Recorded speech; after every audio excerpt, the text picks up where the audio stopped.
Welcome back to the Run Radio podcast partnership with the Arthritis Foundation of Missouri.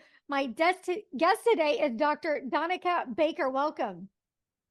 Thank you so much for having me. Thanks for being here. You are a very important person to me and several other people who are affected by arthritis. You're a rheumatologist. Yes, I'm a rheumatologist. I trained at the University of Missouri in Columbia for my fellowship and have been practicing in St. Louis, which is my hometown, since I graduated from fellowship around 2019. So what made you want to go into rheumatology specifically? I think that I've always been more interested in rare diseases, with autoimmune being so interesting and kind of more new research on the horizon. That's always been very interesting to me. I have some background in musculoskeletal studies since my major in college was kinesiology, is kind of study of human anatomy and movement. And it kind of inspired me to help patients improve their mobility. And then that being put together with the immunology side of it made rheumatology a really interesting career decision for me. Well, I know that I and several other people are very thankful that you decided to study and help us. We're very appreciative. And in fact, you're even going beyond just your practice. You are the corporate chair for the Walk to Cure Arthritis in St. Louis coming up. Yes, I have been honored to be asked to be one of the corporate chairs this year. Yes. So what does that entail? That means supporting the Walk to Cure Arthritis in August as much as possible through fundraising, through getting people in my hospital involved at St. Luke's Hospital, by kind of reaching out to people within my community, whoever I know, to get them involved in the Walk to Cure Arthritis on April 19th as well, and to support Dolores Hardwick and the Arthritis Foundation however I can. Great. What are some of the stories that you have come across that, just kind of remind you that how important this job is? I think one of the stories that stood out to me recently is kind of the stories I've been hearing from my arthritis patients who are actually caretakers of other people. It's fascinating how many people are grandparents who have had to take custody of their grandchildren or are raising their grandchildren because of the parents either experiencing illness or mental health troubles or any number of problems in life. But this one gentleman shared with me that his grandchild has cerebral palsy, and he is his sole caretaker, has to do total care for his grandchild who's 8 years old. And that includes bathing, tube feeding. His grandson's completely wheelchair bound, so he does everything for him, including dressing. And so this elderly gentleman actually has rheumatoid arthritis himself, and his hands hurt terribly, and his joints are constantly bothering him. But I think it's an honor for me to take care of him, because it's taking care of the hands that are also taking care of the child, I think. And I've heard a number of those type of stories where it's someone who's has a infliction of their own or health problem of their own, but they're still expected to help out someone else. So I think that's that's difficult, but it's also a very inspiring story to hear.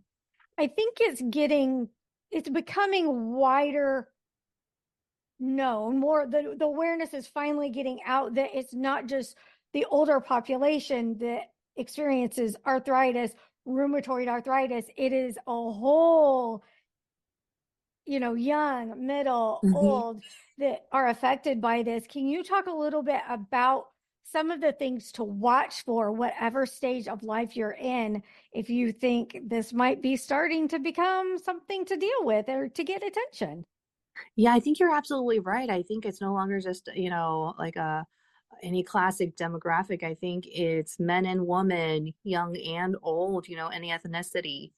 But I would definitely be watchful for not just joint pain, but also swelling of the joints, redness, swelling, signs of severe inflammation. Sometimes that can be subtle to very, very severe. Also, we ask about morning joint stiffness that's prolonged. So, we may all feel a little stiff getting up in the morning, a few minutes or so, but if it's longer than an hour or so, that may be a tip off to higher levels of inflammation in the joints.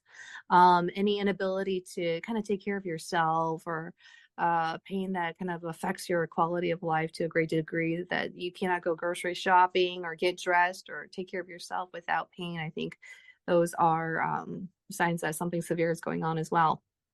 So definitely getting in touch with a specialist, and then the resources like the Arthritis Foundation, and then the specific chapters are very important too. What are some of the resources people can find there and rely on when they're visiting these websites and social media pages?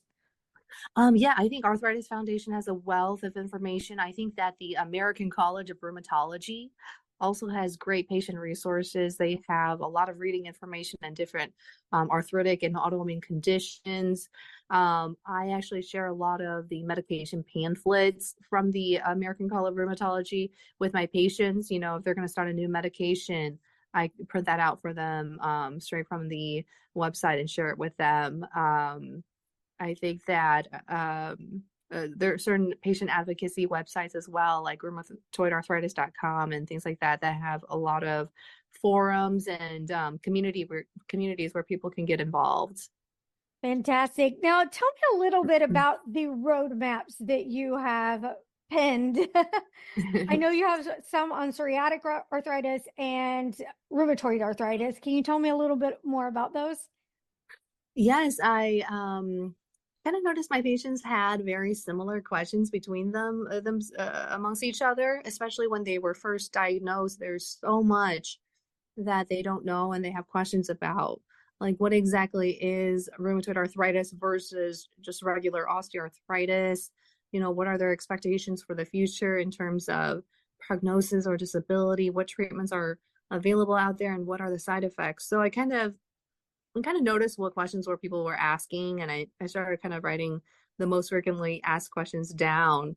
Basically, this book is kind of like a question answer book. It's almost the 100 most frequently asked questions about rheumatoid arthritis or psoriatic arthritis, and the answers to those questions. And so I kind of put it together in a book so that patients can be aware of modern day diagnosis of arthritis and what treatments are out there.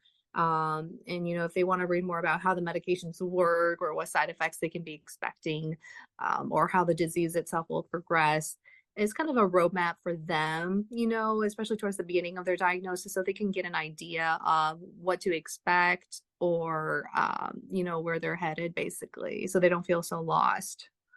And just from my personal experience and talking with other people that have been affected by autoimmune disease, it definitely has an impact on everyone differently. But what are some of the things that you have noticed support-wise that we are needing? I think there needs to be a greater awareness about patients with chronic pain. I think there's almost sometimes a stigma about chronic pain patients. That they feel that they're suffering from an invisible illness on the inside that other people cannot see. One of my patients shared with me that cancer patients do have outward signs of disease, and nobody would want cancer, but with arthritis it almost seems that they are suffering on the inside, but they don't know how to tell people that, and nobody notices. Mm-hmm. So I think there should be greater awareness about chronic pain and chronic arthritis, but also reducing some of the stigmas, that some patients have shared that they feel like they're seen as lazy, or they're have low pain tolerance, or they don't want to work, or they don't want to do things. But really, I think it's their condition kind of affecting them greatly and holding them back. They don't want to be judged for their illness. So, Mm-hmm. It yes. can be quite the opposite, that there's a high pain tolerance, and to function, you really have to work to get your baseline up here. And then when you have a bad day, you're really struggling. And so then people don't quite get it. It's like every other day you're okay. It's like it took a lot to get there and hold that on a regular basis. So then when you're struggling, it can be tremendous impact inside and out. Absolutely. I think that, the pain tolerance is really, really high. And then there also can be pain amplification, once they start experiencing a flare, it kind of becomes widespread and Yeah. kind of becomes a vicious cycle. So certainly their tolerance of pain is completely different than just a regular person's.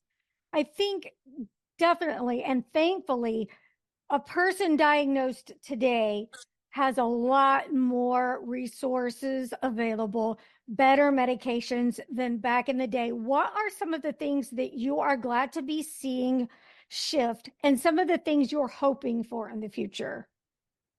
Yes, I think I'm part of an exciting field in that there's so much research being put into new treatments for rheumatoid arthritis, lupus, psoriatic arthritis. There's so many TV commercials, of course, that you see all the time.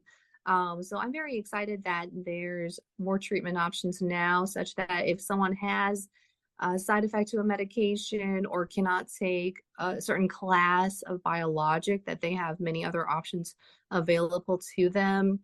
I think that the hope between doctors and patients is that there can be fewer side effects, of course, to all these medications. You hear about the black box warnings on some of the medications that they may be worse for cardiovascular, heart health and things like that. Patients are worried about the black box warnings for cancer or lymphoma, of course. Those are very, very scary. I think that if we could find a way to reduce the inflammation of autoimmune disease and arthritis without suppressing the immune system so greatly or having those side effects, that would be terrific. I don't know how that would, come about, but I'm hoping with as research goes on that we can have very effective therapies with a good safety profile. Very good information. Thank you so much. Where can people go if they want to contribute or get involved with the walk? How can they help? So our walk is going to be on August 19th at Logan University campus. If people go on the Arthritis Foundation website to, I think the St. Louis chapter, there is a bunch of information there on how to register and enroll, how to sign up or make a donation if they feel moved to do so. But yeah, I do hope to see them out there and to participate. Very good. Anything else you want to share before we close? Well, I'm really excited to be part of the Arthritis Walk this year and to be part of the corporate share. It's an honor to be part of everything and to be part of this podcast. Thank you so much. And thank you for what you're doing to help eradicate this cumbersome disease. Appreciate your time, your help. Thank you, Dr. Donica Baker. Be sure you're following the Arthritis Foundation, Arthritis Foundation Missouri, and of course, runradio.net. Thank you.